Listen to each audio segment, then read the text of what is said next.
I think we're ready. Okay. Yeah. All right. Do you want me to go ahead and ladies and gentlemen, welcome to Almont Lectures. We are having a little bit of a technical difficulty here, but we are going to, you don't see the usual slides that we see in opening. However, we do want you to check your audio and select speaker view so that you can see the speaker when he or she speaks. You can use chat for any questions you might have. Please do that. Please keep your microphone mute during the presentation so that everybody can hear. We may mute you ourselves if there's some breakthrough problems. You can use reactions for nonverbal responses. And at the end of the lecture, you can raise your hand to put in, to request a question and answer session. So without further ado, I'm going to turn it right over to Warren to introduce himself. Thanks so much, Jan. This was Jan Jones, one of our techies. And both Jan and Mel Turner are doing the best they can to keep us going here. So I thank both of them as well. Good evening, everyone, and thank you for coming to this Almont lecture. I'm pleased to be able to introduce the speaker tonight, whom I've known for many years, simply because it's me. And I rarely get this pleasure. In case you don't know who I am, I'm an old man who lives in Almont. I used to be a professor of psychology at University of Alberta and then at Carleton University here. And I spent a lot of years studying decision making. And the main thrust of tonight has to do with a certain kind of decision making. I hope you enjoy it. Okay, off for my slides. Here we go, slide number 1. Do you recognize this man? Probably not, but he's part of the story for tonight. His name is Henry Martin Robert. He was born in 1857 and died in 1923. He's the author of Robert's Rules of Order. I assume you all have heard of Robert's Rules of Order, parliamentary procedure for small groups. Some of the research that I thought of and will report tonight was inspired by him. A little bit about my history and this area of decision making.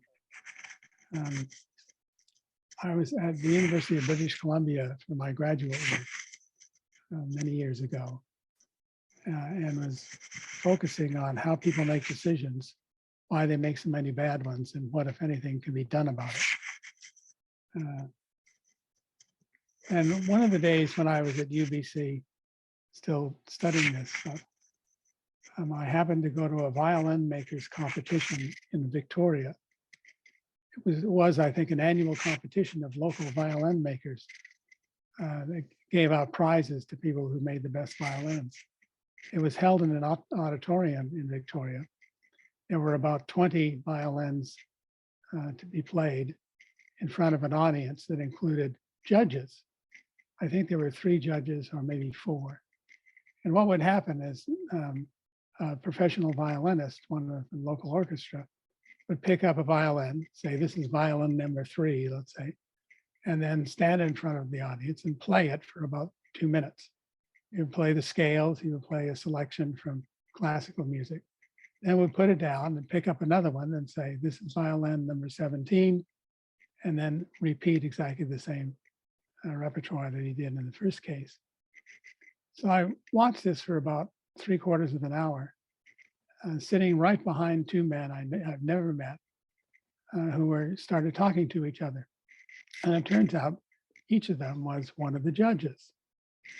And as time went by, one of the men leaned over to the other man and said this, "Can you tell the difference between these violins?" To which the reply came, "No, I can't tell the difference." "Well, what do we do about this? We're supposed to rate how good they are." "I don't know, just put any number down and go on to the next violin."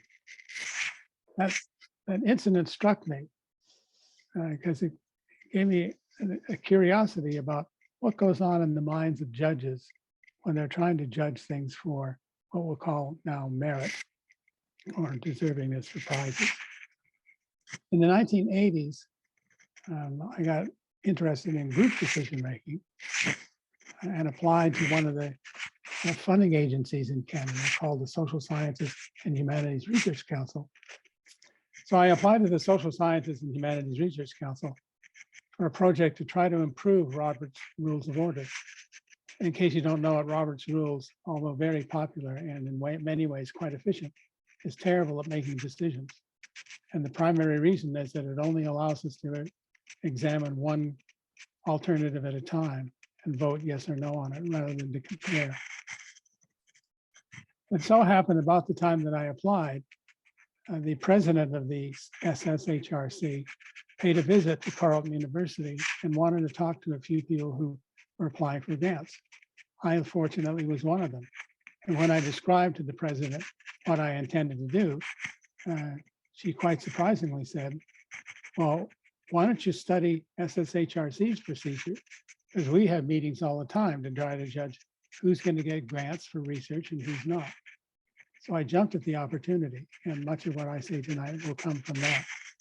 In the 1990s, I had a similar occasion to study the judgment processes of committees for the Canadian Institute of Health Research for giving out grants in health, and made some recommendations about how they might improve. And we'll be talking about the CIHR project too. Beginning about the year 2000, I was inspired by the Kiwanis Festival to do a number of computer simulations looking at what would happen to contests under different conditions. It's much easier to simulate that than to try to find 1,000 or so committees to get together and do what they usually do. So I'll be talking about that as well. Next slide. As the philosopher Mick Jagger once said, you can't always get what you want. So when demand for something is greater than supply, you have to figure out some means of determining who is going to get how much of the scarce resource. Over history, there have been hundreds of different ways of trying to make those decisions. And I just wrote a few down here. Aggression and intimidation and theft, of course, have been popular for a long time. They seem to be Putin's favorites. Status and privilege or royalty or stardom of those things seems another way that the royalty, the high status people get more of the limited resource than the non-status people. The biggest one of all, of course, is the marketplace. You get a limited resource to the extent to which you can exchange it for money or some similar material. There's queuing, first come, first serve. There's friendship patterns. I'll give more to my friends than to strangers. There's voting. There's chance, lotteries and gambling to try to spread out the limited resource. And there's one called merit, which is associated with competitions and contests. And tonight what we're going to be examining is merit, how it's assessed and some of its limitations and what it implies for making things better if possible. So what is merit? It's hard to define, but basically it has to do with the worth or deservingness as an attribute that people have. It should be judged by other people. It's usually measured by achievement, accomplishment, or need. So I have the illustrations of people climbing corporate ladders on top to indicate achievement, accomplishment by all the badges on the elderly couple in the middle, and need, who needs an ambulance, okay? People with emergencies have a better chance of getting an ambulance than people without. And that's one other aspect of merit. Merit has certain potential. It's kind of like a civilized way of trying to divide or determine how much of a scarce resource people will get. And as I've written here, it has the potential to be fair because all applicants, if everything goes well, are judged by the same criteria. the criteria are relevant and reasonable. Judges assumed to be knowledgeable and neutral. And by holding contests or competitions like this, we hope to achieve what's called in the social psychology literature, distributive justice, meaning people get what they deserve, and procedural justice, meaning people are seen to get what they deserve. And these are what we'll call civilized alternatives to aggression or intimidation and so forth. And when judgments are made about merit, they usually follow, not always, but most of the time, a bit of a pattern. Somebody establishes some merit criteria and then selects some judges to determine how to use those criteria to assess people's merit for some scarce resource. And applicants are recruited, call for proposals, or advertisements for jobs, and so forth. And once the applicants are there, achievements are judged, and sometimes only by one person, but most often by committee. And then based on these judgments of merit, resources are allocated accordingly. There's one distinction that's made in the literature that I think is important to point out. There's a difference in the literature between what are called tests and what are called contests. Tests give resources to people who meet or exceed a fixed standard. Voting eligibility only for people over 18. Driver's licenses only if you pass the test. Health cards only if you live here. Passports only if you're a citizen, and so forth. So if you get these things or have these things, like a health card, you merit being seen to by a doctor. How long it'll take to sing is another matter. In contrast, contests give resources to people who meet or exceed comparative standards. Who's better than whom? Who's best, and so forth. So jobs presumably are competitive.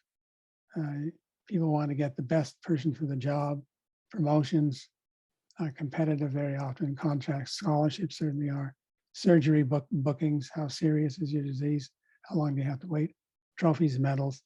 We just went through another Olympics that kind of typified this sort of comparison that goes on. So what we're going to be doing is to focus on contests and competitions.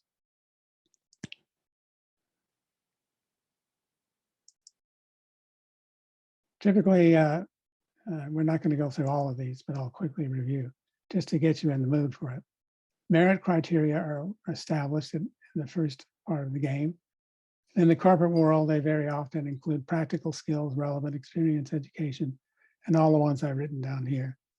Elsewhere, some of the things that I've seen, resume style, what typeface you use, what font you use for your resume.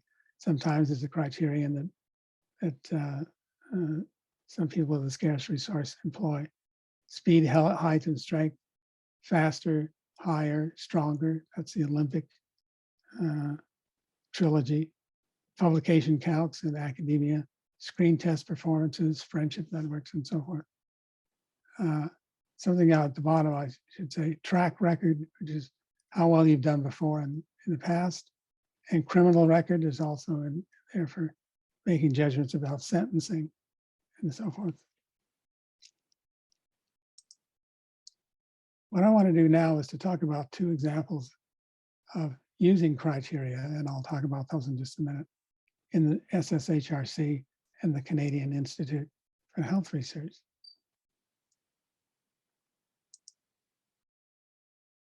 First, a little synopsis, of SSHRC and CIHR. They're both very large organizations. CIHR probably by now has a budget of maybe $2 billion a year. SSHRC is quite a bit smaller, but still is national in scope. Each one of them has hundreds, if not thousands, of applicants each year from academics who want research funding to continue their research. So they set up committees. In SSHRC, for example, they have a committee to judge economics research proposals, another committee to examine psychology research proposals, another history proposals, and so forth. In CIHR, the a tendency, at least used to be, to assign the committees according to diseases of a different kind. So they might look at, there are two cancer committees, at least there were. There's a public health committee, there's an Aboriginal health committee, and so forth. And each one of those has a stack of applications for funding and has a committee that's supposed to figure out who in that stack, in their stack, deserves research funding more than others. In SSHRC, the committees are usually between about 4 and 6 so-called peers, other academics. And it's the same at CIHR. And each committee has to look at anywhere from perhaps about 25 for small committees, 25 applications for research, all the way to well more than 100, sometimes 200. So they've determined in the past that it's impossible for these peers, these 4 to 6 peers in these committees to read everything. So they subdivide them. In SSHRC, for example, at least it used to be, that of this, let's say there's 6 peers, 2 of those 6 peers will judge research grant proposals that are written by people who with a last name of A through F. Another 2 of the peers will read the committee or the proposals of people whose last names begin with G through M and so forth. They're supposed to skim the others, and some of the peers do the best they can, but it's a huge undertaking, huge. These usually come in a big box about a month or 2 before the actual committee members to give them a little bit more time. Still, I have to go through hundreds, if not thousands of pages to try to make their assessments. The same goes for CIHR, runs pretty much the same. But in SSHRC, something is different than CIHR.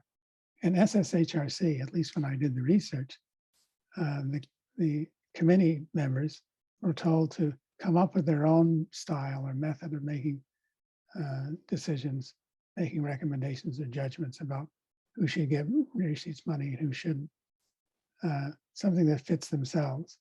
So they could adopt different adjudication processes. At CIHR, they were told what the adjudication process should be. It's called the rate talk rate procedure. And they use that procedure to make their judgments. The SSHRC procedure tended over time to emerge pretty much the same across disciplines. We call it the 3-pile heuristic, and I'll talk a bit more about that as we go along. So what my students and I did was to sit in a lot of the SSHRC and CIHR meetings, just as social psychologists studying decision making, to see what happened in the meetings that led them to make the decisions they did. And we kept notes, written notes for confidentiality reasons. And here you'll see on this slide some of the things that we noted and were writing down as the committees proceeded. I'm going to go back 1 slide, if you don't mind. Let me just talk about, back 2 slides. Let me just talk about the rate talk rate procedure of CIHR, and then I'll talk about the 3-pile procedure so you can get an idea of the differences. At CIHR, the peers would read their quota of research grant proposals and then judge them on things related to what they considered to be scientific merit. That was the criterion. Then they would meet in Ottawa for 2 days, stay overnight at a hotel, and at each of those 2 days, discuss their ratings and why they made them, and others who didn't read the proposals fully could also make comments. At the end of the discussion, everybody privately rated them again. And then they were averaged, and that average became the rating of the merit of the proposal. In SSHRC, the 3-pile procedure was almost always used. And it goes something like this. People would announce, who read the proposal thoroughly, would announce what they thought of it and put it in one of 3 categories. Definitely fund it, definitely not fund it, or wait to see if there's money left over after we definitely fund the ones that are definitely recommended. And if there's money left over, try to figure out what to do. That procedure, so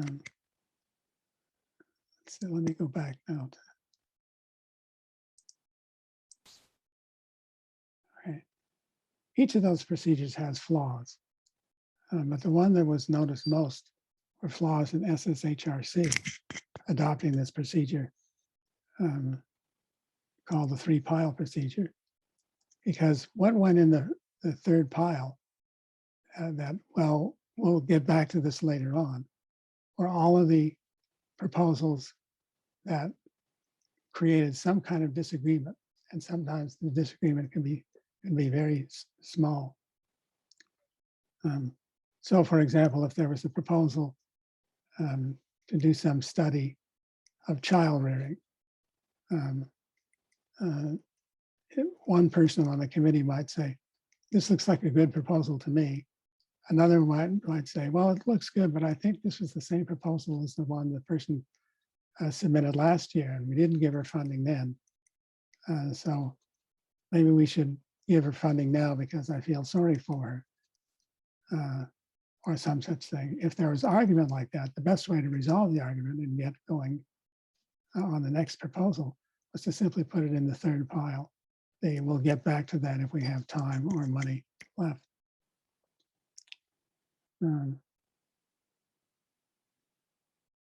So when we looked at the results of these observations, some themes came out, which I think pointed to different ways that we might improve the process. First of all, I should say this: the judges were not nasty, were not vindictive. They were sincerely motivated to be fair. And the topic of fairness came up quite a lot. And also it had to become discussed a lot because the program officer, an employee of SSHRC in this case, was sitting in the room too, making sure that they were doing the proper things for procedural justice. The big problem was cognitive load. And I'll stress the case of SSHRC just to move along a bit. Having to read between 100 and 200 proposals, for example, is a really onerous task. Thousands of pages are involved. And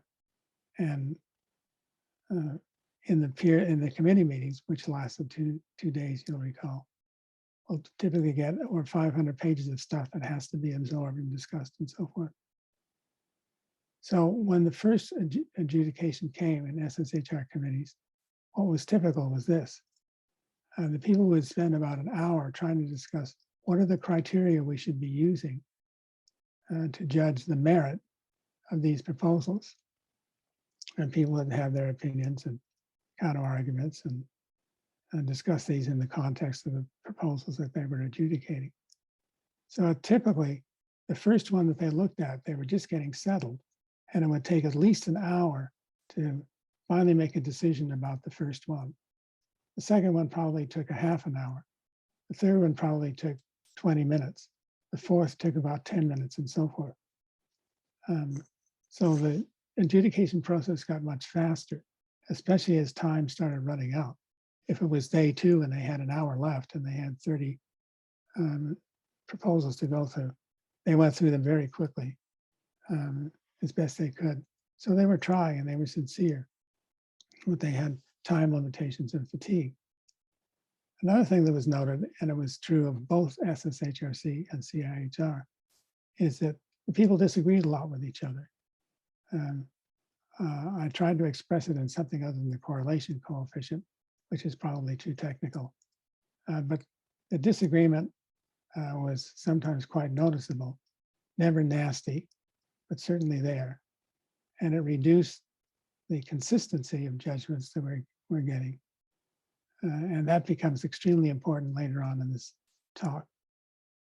Another thing that was noticed is social comparisons and group dynamics. Those social psychological effects were common. People will ask for other people's opinions. They would try to be influenced or try to influence others, just like they do in any committee. And that becomes relevant later on too. This is just a sample of recommendations that we made as a result of that studies, those two studies.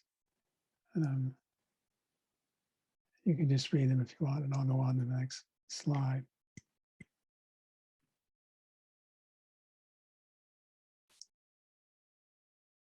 Now from the Kiwanis Music Festival.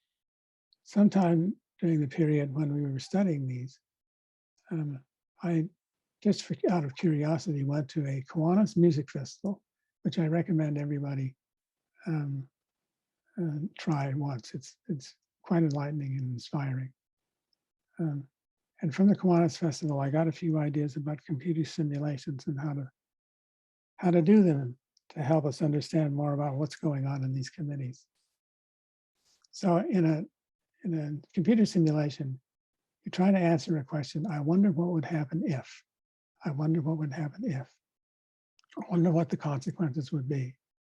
So you try to build what's called a little model, in this case of people making decisions and how they do it, and then see what the implications are.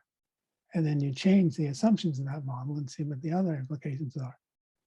And if different implications happen with different models, that's not particularly good. If the same results happen with different models, that's considered you have a robust finding, and that's solid gold for computer simulators. So let's suppose, I wonder what would happen if, and the task of judges is to infer musical talent from a recital competition performance.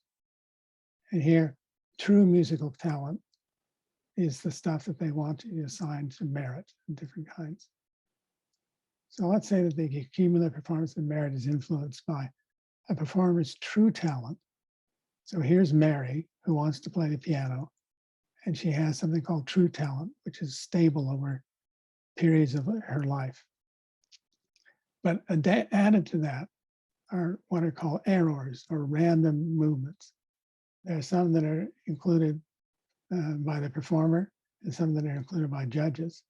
So Mary may have a certain amount of talent that remains constant, but from day to day or week to week, so forth. Mary can have anxiety more or less, or maybe Mary has the sniffles one day, or Mary was in Almont a long time ago when the trains used to pass and might have gotten rattled by that. In addition, judges have transitory judgment effects. Some will wake up on the wrong side of the bed, they're grumpy, or they're tired, or they're not listening, or they're bored, or they're immensely excited because there's a new piece that's being played and so forth.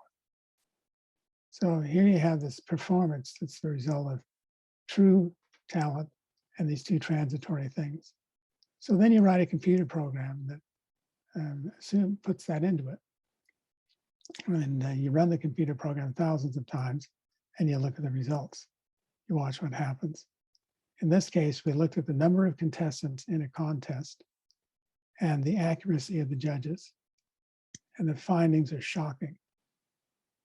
I think we're headed towards that now. But let me just try to illustrate this a bit more. Suppose we're writing a computer program that tries to accurately reflect those assumptions I just made. You'll see in this table, applicants A through J, that's 10 of them. And let's suppose that applicant A, somehow we could find out from God or DNA or whatever, what the true talent of applicant A is. In this case, 101. that doesn't change. The true talent of applicant B is 97. I hope you can follow me here in the upper left-hand corner, and so forth. And suppose in this extreme case, the judges are absolutely perfect and the performance have no errors either.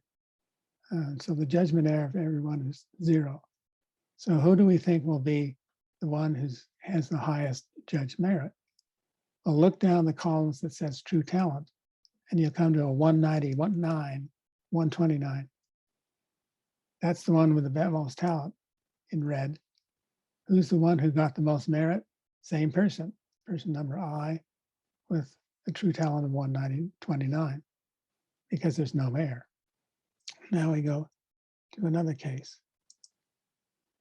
Here we have applicants A through J, maybe next year in another conference or something, still have the same exact true talent, but now this time there's some judgment error. So the judges plus the students add or subtract certain amounts of talent points or performance points from the true talent. So A, for example, really got lucky and got 4 more points than their A's true talent. So a total of 105 rather than 101 is the judged merit. You keep doing that for each person, add these minuses and pluses. They're not pretty small amounts in comparison to the true talent. We combine those and then find out which applicant with the highest true talent, which is applicant I, won the prize or had the most judged merit. By goodness, it's still the same person. One with fewer points, but still one. I hope you get that idea. And we're going to look at one last one. Here's some new applicants K through T. Their talent scores range from a low of 67 to a high of 119. So applicant M, for Mary, let's say, has a true talent of 119. The judgments are off by a little bit. The judgments were Mary had a judge talent of 118, but still pretty close to 119. Oh, but look what happened to applicant Q with a talent score of 116, which is less than the talent score of Mary. Got lucky. So Q got 4 more points than the true talent.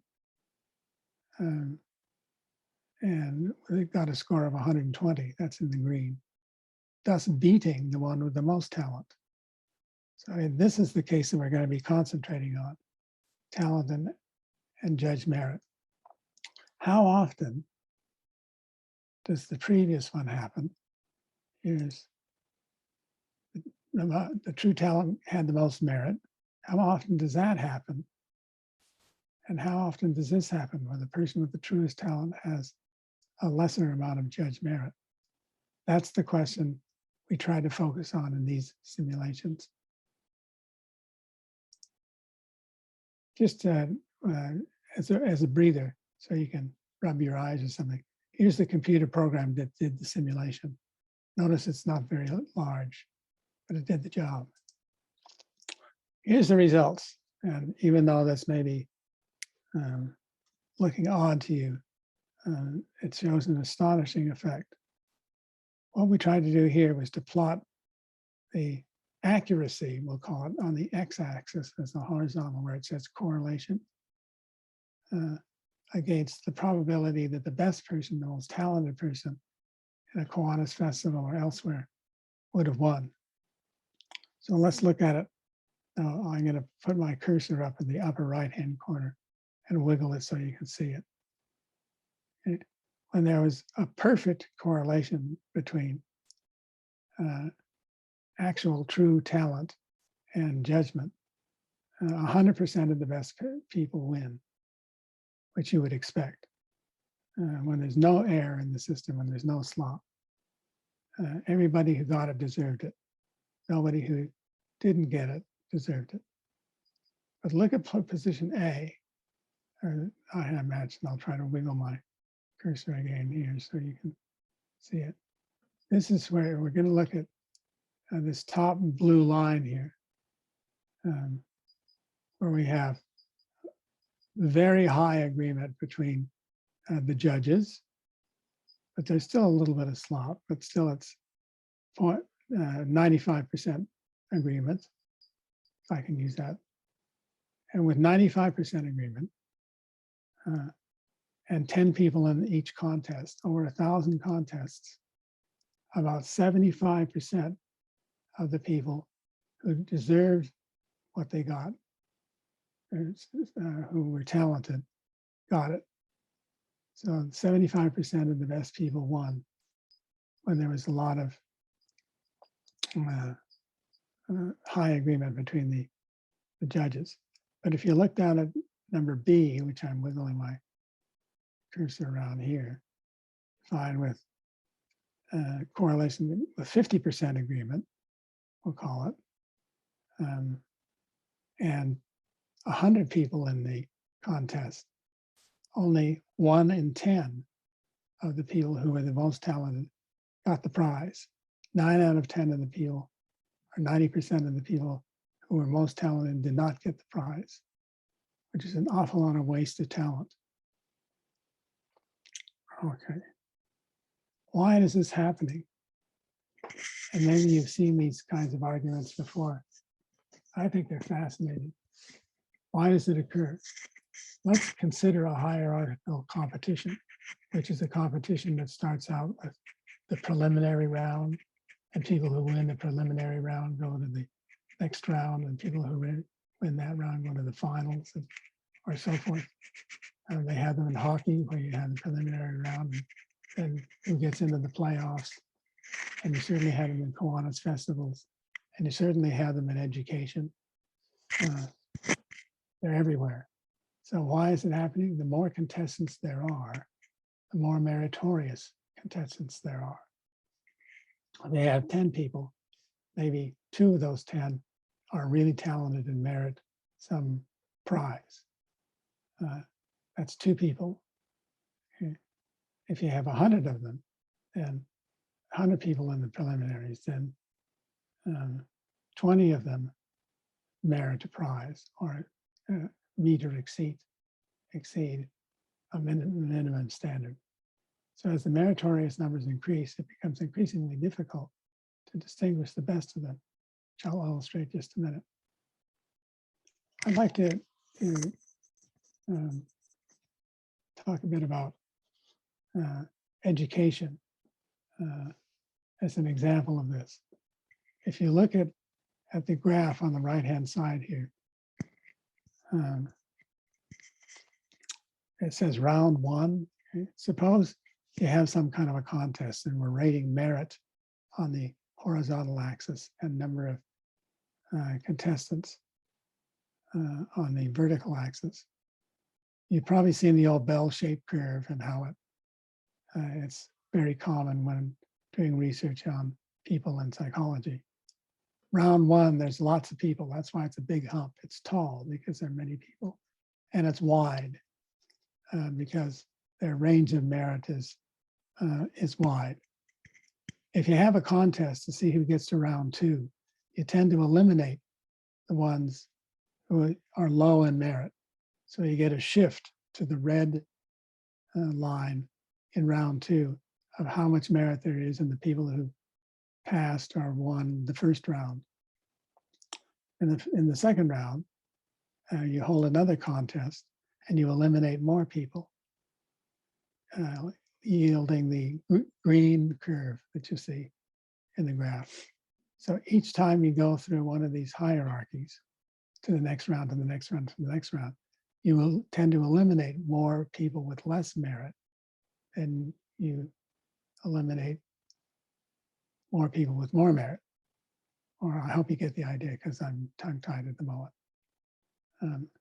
So by the time you're into the final rounds, the difference between the most meritorious person in the final round and the lowest meritorious person in the final round is very small. As you can see, not only does the hump get smaller because there are fewer people, but the hump gets narrower. And what does that imply for judging merit? The short version is, it becomes harder and harder to distinguish who has more merit, especially in the finals as you go up. And when that happens, you typically try as judges to add more criteria to make more and more finer distinctions among the people who pass all the other tests. So consider education and consider talent. In round one, that might be grade one, where you get quite a wide range of talent for a lot of students who enter the educational system. By grade five, perhaps, some of them have dropped out, some of them at least used to flunk out. So you get more and more of a squeeze on the distribution of these people and a higher average talent than in the first round. In the third round, you get a higher average talent than in the second round. So you're picking for talent, all right, but you're also reducing the variability of these people. They're becoming more and more alike. And when they become more and more alike, as it turns out, judgments become more and more arbitrary. It's true for athletic events. Look at the Olympics. The difference between someone who comes in second or even third or fourth in the 100-meter dash is teeny weeny. It's about 2/100ths of a second. It's about the amount of time it takes to blink. So in the blink of an eye, you can makes the difference between being a winner and being someone down the line. One practical implication is this. If you're in a contest, like the education contest, trying to get from grade 1 to grade 5 to high school to university and so forth, in the first parts of that, talent means the most thing. If you're really smart, for example, and you're in grade 3, you don't really need to work very hard to get good grades. But that means you go to grade 4, where some of the people in grade 3 haven't been able to make it to grade 4. So in the middle rounds of these things, it's skill and motivation that are more important in getting on to the final rounds. That's why you hear a lot of parents, a lot of others say, you got to work hard if you want to be successful. You have to be skillful and have the motivation and the drive to do this, buckle down and so forth. So if a child does those things, child most likely will get pushed into the next higher grade. And those who didn't do that will stay where they were, which means, again, that not only does the average amount of talent increase, but the distance between the most talented, least talented person in these situations gets smaller. And this, as it turns out, has terrible effects on the contestants, because in the final rounds of a lot of these, when someone's put in a huge amount of effort to try to get into the advanced sections, they suddenly realize that everybody has talent now, and everybody has skill, and everybody has motivation. So what's left? Well, what's left, according to the simulations, is chance. So whether you're 1/100th of a second slower or faster than others, is pretty much due to chance, not to talent. The runners are really talented. The people in graduate school are much more talented than the people out of graduate school, let's say. I mean, if you're following the argument. But there's nothing more to distinguish them other than chance. So what's it like to work all your life and slave and follow these tenets of what makes a successful person?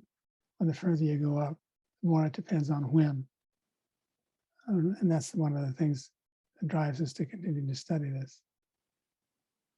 Another thing happens too that's very common. When contests run year after year after year, or month after month after month, word gets around as to what caused, or even if it's incorrect, what caused last year's most talented people to win. And very often, people who learn what caused it or speculate what caused it will try to mimic that in the next upcoming contest. So if in this year, John wins the contest in figure skating by doing a quad, a 4-turn thing, everybody eventually will be doing the quad who's in the finals because they're copying what's called the winning formula. But if everybody's copying the winning formula, then there's no distinction between them. So they have to look to something else. And typically what they do is to just extend the old criteria. So we can, by this logic, assume that we're going to be seeing a pent for five twists before they get down, and a lot more broken legs.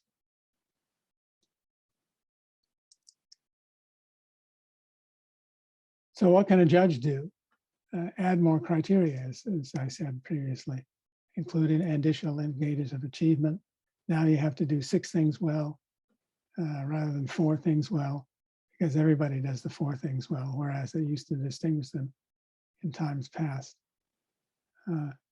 It's a popular strategy of funding agencies. Have you ever noticed how application forms for various kinds of limited resources get longer and longer? I've yet to see an application form get shorter.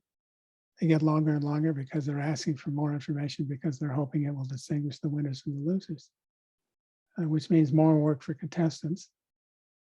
And what happens when judges run out of fair criteria? There's no infinite number of criteria for judging people. It's fixed and it's usually fairly small. And sometimes it's very vague, like scientific merit. What's that? So when they run out of fair criteria, or when they run out of explicit criteria, and this tendency to people become indiscriminable occurs, what do judges do? What's left? Well, if you have a bunch of fair criteria that you've already used up, the only thing left is unfair criteria, which tends to be the way in which this all links with cheating, which we'll talk about in a minute. There are alternatives to adding more criteria. Spread prizes more evenly. So rather than have only one winner, have the top 3 winners get an equal amount of the prize of the top 10. And some of that's done with first, second, and third. It could be extended. Divide large contests into smaller ones. Limit the number of times the contestant can win, and so forth. Or invent new competitions, new sports skills, kinds of jobs, and so forth. But they all eventually get filled too. What can contestants do when things get arbitrary? When everybody's so good that the differences between them are a matter of chance? Well, one of them, of course, is cheat. Try to increase true talent in sports by drugging people. You can try bribing judges, which happens. Manipulation, adjudication procedures. They're all used increasingly these days. Another one certainly is to avoid large established contests because the effort's too great and the chance of winning is too small. Or you can quit, as the female tennis player did a few days ago. Or you can change your philosophy. So many people are thinking of achievement as being first at something, which is a comparative standard. There are other ways to define achievement, and maybe they're more humane. So, in short, it's easier to be a big fish in a small pond. But that desire, that dream of having so many good things by being in a bigger contest continues. Thank you. And that's the end of my talk. Happy to take questions or comments. That was amazing. So interesting, Warren. We do have some questions in chat. We have some comments. Jean Coder says CIHR now uses patients end users as part of their peer review panels. And he has participated in grant reviews related to arthritis research. And from Jocelyn and John, the world of sport is now taking the human judgment out of the equation by using computers to determine whether the ball is in or out. How will this affect the merit principle? A couple of responses to that. You've noticed too that computers and electrical sensors are deciding on who wins running contests and other ones too. So it's not only in tennis that it will probably reduce the variance of human judges. It probably, let me rephrase that. It will reduce the error attributable to human judges by using these electronic equipment. So it will probably be slightly helpful, but what matters much more is how many contestants there are. And does it really matter? I think this is another question that's brought up, whether someone wins by 1/100th of a second and gets lots of publicity and offers for doing advertisements, or the person who came in second place doesn't. Isn't that a waste of talent? So it's going to bring it at least to more discussion. That's not a very good answer, but. Susan Macaulay would like to ask a question. Susan? Yeah, I don't want to ask a question. I want to make a comment with respect to the CIHR. Is that okay? Mm-hmm. So I was interested to hear you talk about the number, the applications and the process that the judges or adjudicators or the people who actually give out the funding go through. And I've edited a couple of grant applications, and on both of those applications, they were successful on the first go, which is highly unusual. I think that which leads me to believe, and it fits with what you said about people having to read through reams and reams and reams of material. If what they have to read through is easy, so that they don't have to think very much, so that the point is clear and well stated from the start, then the applicant has a better chance of rising to the top of the pile. Yes. Yeah. Right. I don't know if you considered that in your research or not, whether you looked at the applications themselves,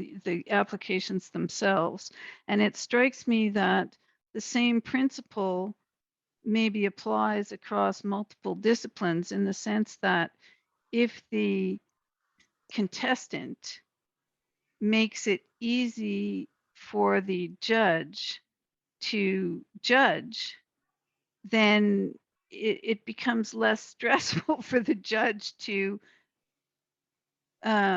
judge.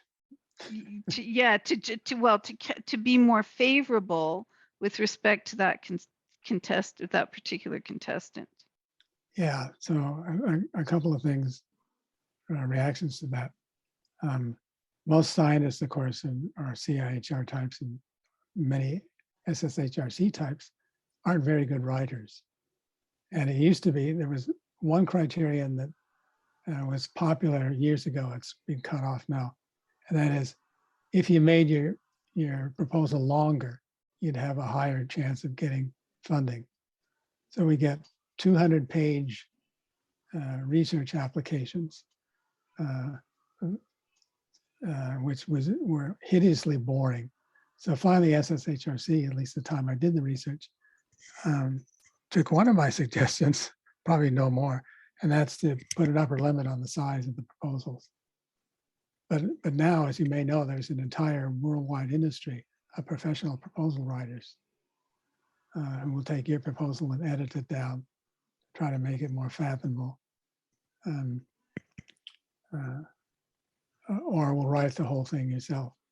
And there's the other trick that this is part of slight cheating, I guess, but it used to be common 30 years ago. And that is, when you were writing a proposal, first you did your research, you got all the bugs out of it, and then you proposed what you just did. And you took the money that you got from that and did your future experimental work. So your proposals were always a year behind. And that was to make your proposals more fathomable. Well, so there's that sort of stuff that goes on too. Okay, thank you. Now there's sort of two questions here that are somewhat similar. So I'm going to read them both sort of together. And I apologize to John Coder. I'll get back to your question in a minute. So the first question is from John Muston. Did SSHERC change their judging methods as a result of your study? And secondly, Peter Perry asks, were you able to provide any significant improvements to the organizations you dealt with? So I think those are both kind of in the same ballpark. Yeah, I never learned through any formal channels which one of my recommendations was accepted.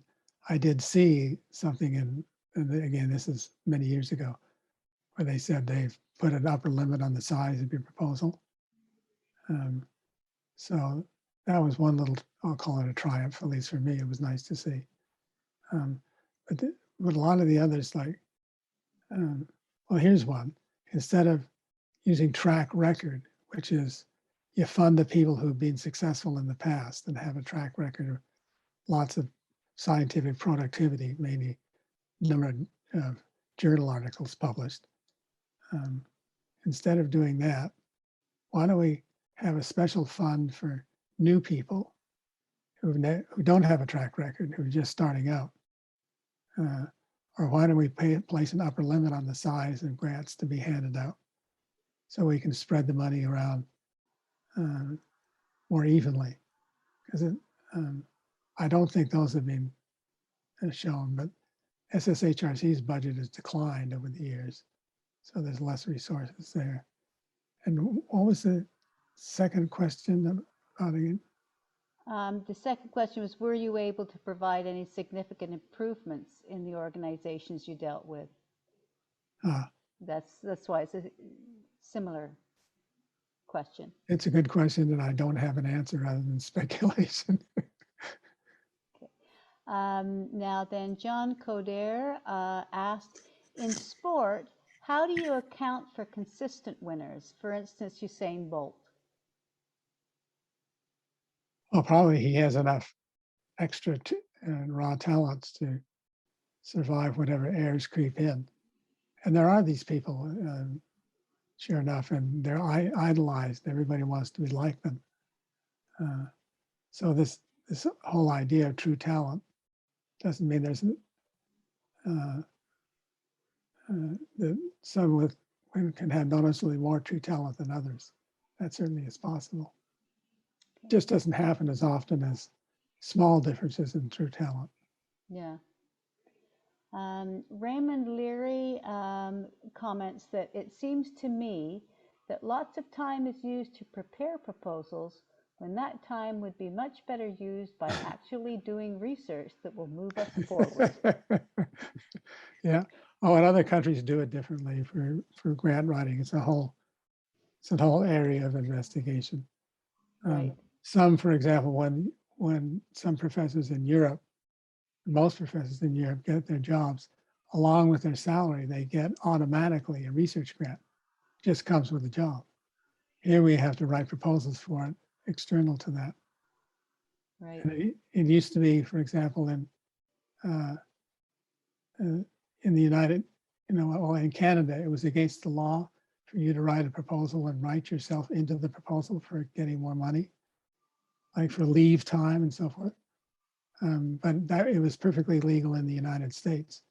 Now the Canadians are adopting the American standard, where you can write a proposal and say, I want you to give me $60,000 so somebody else can teach my courses, and so I can go do my research. So, which is one of the reasons why 60% of the people teaching university courses today are not professors, they're casual employees. So things have really changed. Wow, interesting. Dave said, this totally aligns with my observation of typical RFP proposal competitions. And Jocelyn and John say there is also a cultural dimension to merit, as we see one generation having to apologize for a previous generation's alleged mistakes. Good points. Yeah. Okay. And there are many thank yous and kudos in here as well.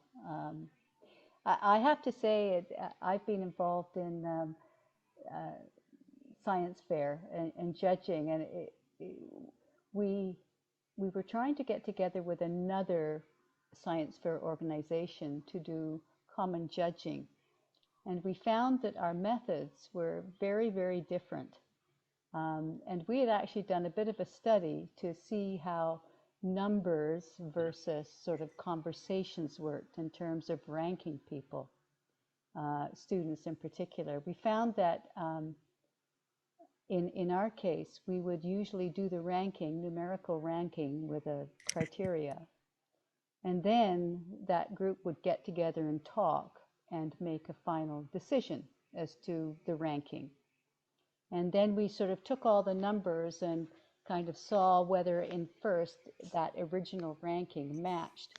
What we found was that although people used totally different numbers, their ranking was really very consistent. Mhm. But if you had people if you were just using the numbers and kind of changed things around, you got a totally different answer. And the other group, science group, used only a numbering scheme. Everybody just put in numbers and that was it. So it was I'm sure there was a lot of, what can I say, changing of the ranks there. I'm not so sure that true talent was always recognized. It was an interesting discussion. Yeah. And true talent has to be measurable. And the only way, you can't really measure it. You can only measure what seem to be manifestations of it, like good performances, and say, that must have happened because of talent. And part of it does. It's psychologists always had this problem of trying to measure things inside us. Yes, absolutely. All right, I have one more thing here, and Raymond Leary is saying to the Usain Bolt comment, I think that what is different there is that the criteria for the competition are much more objective, i.e. it's the timer that determines the winner, not much room for any subjective judgment. I think that's probably true. Other subjective factors may occur, or other factors may come in. It may be that during warm-ups or something, one runner is able to intimidate another runner, or get them more anxious than they should be. So there may be social processes going on in that case. I think Usain Bolt had enough panache and self-confidence that I don't think he'd be intimidated by anyone. But others may be intimidated by him. Absolutely. Okay, so I leave it up to you, Warren, I don't see any more questions. Okay. More thanks. Oh, thanks. Thanks very much, Jan. So in closing, I want to thank Jan. I want to thank, is he still there? Yes, Mel is still Mel? there. I don't know if he can hear us. All right. Oh, I see him there. Okay, thanks, Mel. Thanks for trying. I want to thank Glenda Jones for doing the publicity for this. And mostly I want to thank all of you who showed up to this thing for coming. I greatly appreciate it. And if you want to contact me, it's warren.thorngate@rogers.com. And with that, let's go have a glass of wine.